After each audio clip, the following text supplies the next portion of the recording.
Atheism is unstoppable. Atheism is unstoppable. Atheism is unstoppable. Atheism is unstoppable. Atheism is unstoppable. In Devin Tracy.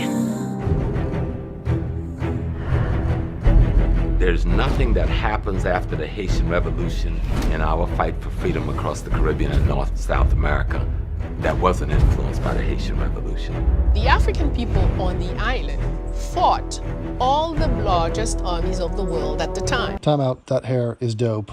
Okay. I don't know what kind of... I mean, you know what that looks like? It looks like one of those happy clouds from Bob Ross.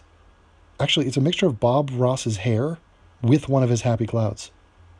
Gangster. And won over each one of them. Whooped the Spaniards, beat up the French, knocked down the British. So what we're watching here is a documentary about the hidden history of Haiti, to which you ask, who cares about the hidden history of Haiti? Well, nobody really, but to black people, they use it as a symbol. See, this is the country that kicked out its occupiers, its white occupiers, slave owners. They had a revolution. They declared independence early. I think they were the first one in the Western Hemisphere. Aside from America, 1804 this happened. And here she said that they whooped the Spanish and the French and they kicked the British's ass. And if you notice as we watch this trailer, how much of the visuals is black people killing white people and then black people being kind of hyped up on that whole thing. So they're looking at this and there's a whiff of, we could do it again. This is a good thing, what happened in Haiti. I'm not quite sure that Haiti is the example of black success that they think it is. The Haitians have a pride about them. Their revolution is the most important thing to them. And that was the first Haitian pimp. The first thing they instill in you is that you are the first black republic. There it is. That's Wyclef Jean. Jean, which is a French name, but he is Haitian. He was a refugee to America, hence the Fugees. Very talented guy. But you hear they're talking about that. It's a black republic, and they're wearing all this African garb, and it's a big rah-rah for the blacks. 1804 becomes important because it's the date at which the implementation of the dream of real revolution and real equality and new nation status and the ability to defend. Oh my God, I call bullshit. You see that white actor was just waiting to get killed? Swing your sword, my man. Your new nation is manifest. When you look at modern historians, when they talk about victories that Europeans had over non-white people, they always frame the narrative as victories. But when African people rise up and fight off their European oppressors, they frame the narrative as a massacre. I don't really think so. No. I mean, they might have said that the battle was a massacre, but history is written by the victors. And so if the Haitians won with their revolution, then they should have written books and called it whatever they want. Africans everywhere that were enslaved resisted it. Haiti becomes significant because it was the first time in human history that an enslaved population actually overthrew their oppressor. I like how these black Haitians are symbols of black pride and black power, and they're wearing like Napoleon Bonaparte's outfit. They're dressed up as European men. And yet, flash forward to today, and all these dudes are wearing beadwork and African prints, and they're like, oh, it's all about Africa. No, it's about French fashion, apparently. The Haitian Revolution, though, was the most organized. Oh, this guy's a fucking cunt. Half black, from England. Just, this guy's nothing but bitterness and inner turmoil. He's a dipshit. The Haitian Revolution, though, was the most organized, the most large scale, the most impressive in terms of structure and complication from the very beginning. Impressive, organized, large scale. Okay, you see how they're painting Haiti. Haiti, man. They said, hey, white people, get out. We're organized, we're impressive. Really, keep that in mind. We'll get back to that. Haiti made more money for France than all 13 colonies.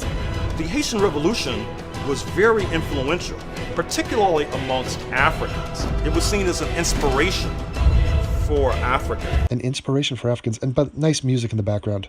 What is that, the Carmina Burana? I mean, it's like, what, are they sacrificing children? What? Oh, here we go. Nice. Here's a white guy getting strung up by a black. Perfect. Perfect timing, guys. This is what we need to relive. Imagine a white movie coming out just highlighting and hyping up, celebrating a massacre of black people. And in the trailer for the movie, you're seeing blacks hung, and then cutting to modern day whites going, man, it was really impressive what those whites did back then.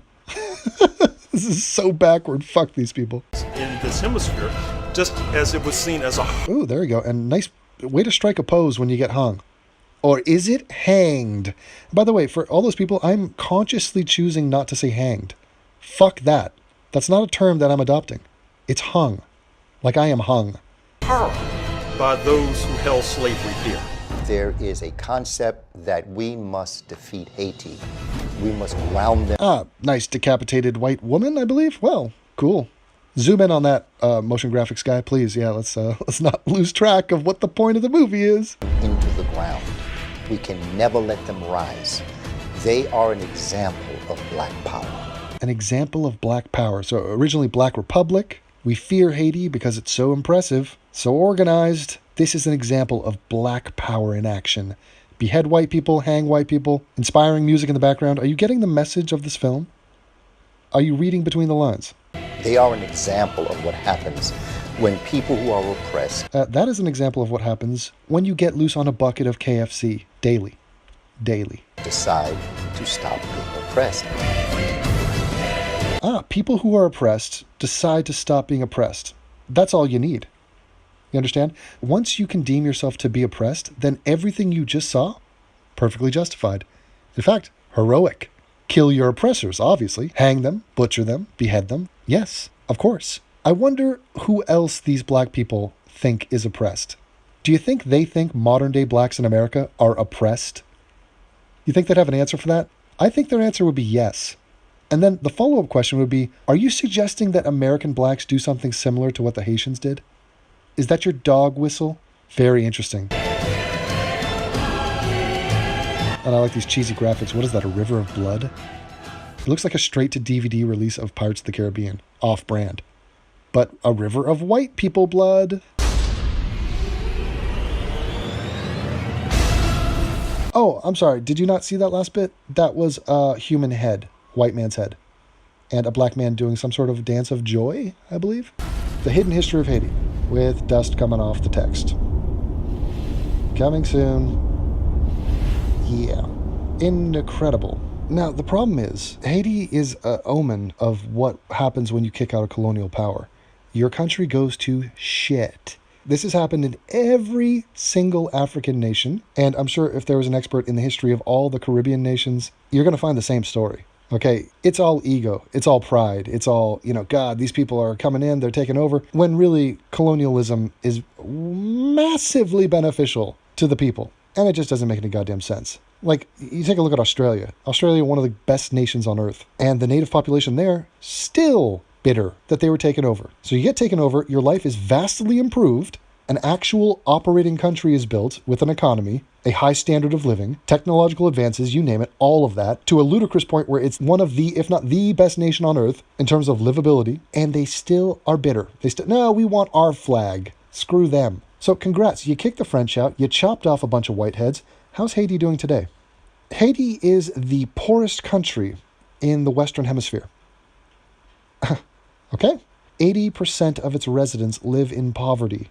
Oh my God. Wait, what happened to Black Republic, Black Power, Black Pride? Super impressive? What?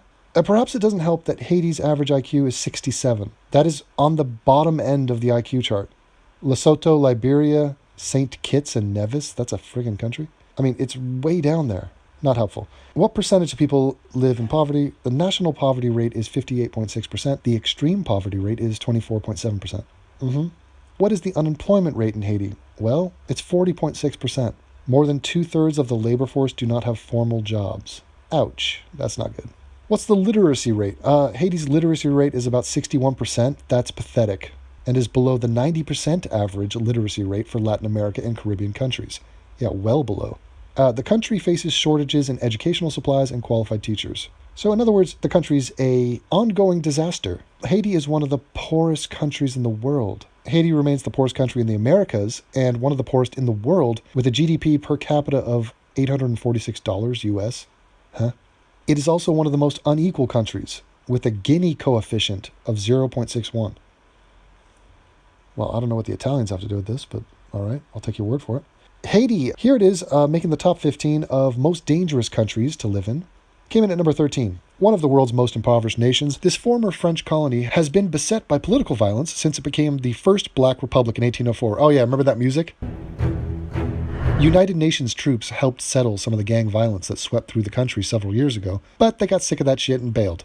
No, but poverty and hunger continue to fuel violence, as does political instability. This week's disastrous earthquake that destroyed much of Port-au-Prince is likely to make things much worse. Well, that's an old article, but yeah, it did not get better after that earthquake. And finally, the life expectancy is 63 years, which is awful. Now, those are the facts about Haiti. I find that very interesting. In fact, interestingly enough, the people of the Dominican Republic hate the Haitians. They occupy the same island, but they're like, build a wall, we don't want the goddamn Haitians coming in. And apparently there's racism on the island between the Dominicans and the Haitians. I don't know why they're calling it racism, but it's between black and black, but they are not the best of friends. Here's a little info on that. Haiti and the Dominican Republic are close, but only in the geographical sense. The two countries may exist on the Caribbean island of Hispaniola, but historically they have rarely seen eye to eye. Tensions due to controversial law changes and the recent hanging of a Haitian man in the Dominican Republic have experts worried that the island is on the brink of a humanitarian crisis. So why do Haiti and the Dominican Republic hate each other? Well, to understand the conflict, we have to go back to 1697, when France and Spain divided Hispaniola in two after battling for control. Haiti gained independence from France in 1804 and subsequently took over the Spanish Dominican side in an effort to free the entire island of slavery. Haiti occupied the Dominican side for 22 years. During that time, the Spanish-speaking Dominicans were restricted to speaking French, and Haitians enforced oppressive rules on labor and the redistribution of Dominican wealth. Although the Dominican Republic eventually gained its independence from Haiti, it's thought that this period of occupation was where their relationship started to sour.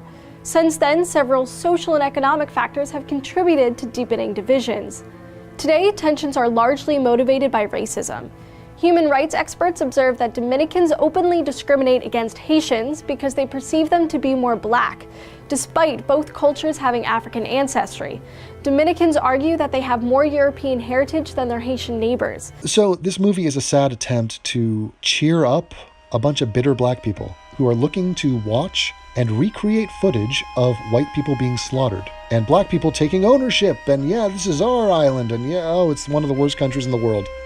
It is embarrassing. The people that made this movie should be ashamed of themselves. There is a distinct whiff of the threat of violence in the air, if not a commandment for people to take action, much like the Haitians did. It's not that big of a leap, people. Not that big of a leap. And I will close with this. If I looked up the stats on Haiti and it said Haiti is actually really resurgent, it's competitive with a lot of modern nations, it's damn near first world, it's got a lot of bustling industry, and it's on the rise, I would have reported that.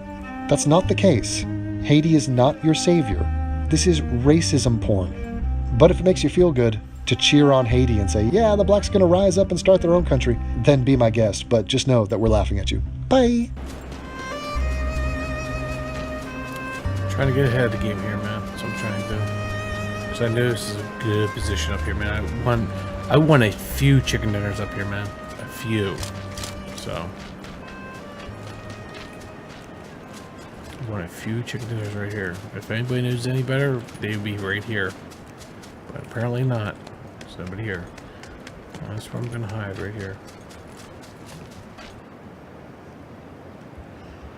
Dude, I've won like 3 chicken dinners here, man. So circle's coming in. A lot of people gonna die. It's gonna go down to 16. By the time the circle comes in, it's gonna go down to 16 easily.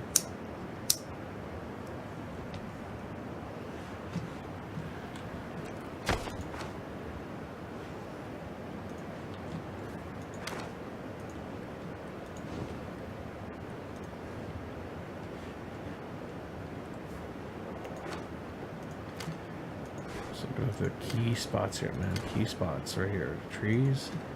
Up here on the hill. Up here and then back here.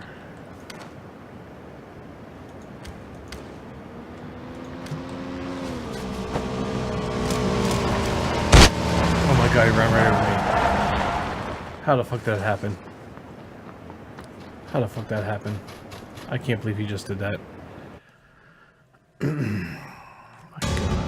Trying to duck so he didn't see me, but he saw me. Unbelievable. Pitiful. Pitiful. That was fucking pitiful. No words. Yeah, there's no words for that one. I don't know how he saw me. I fucking crouched when I heard him.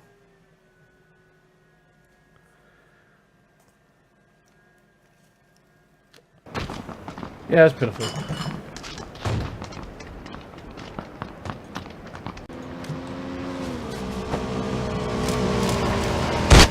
Oh my god, he ran right over me.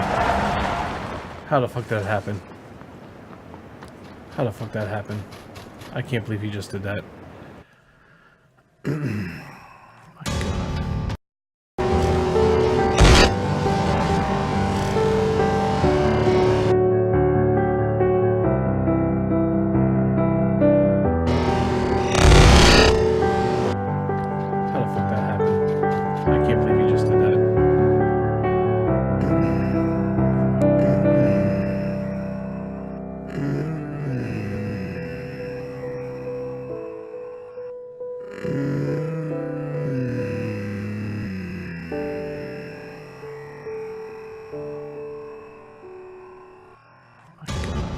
Trying to duck so he didn't see me, but he saw me.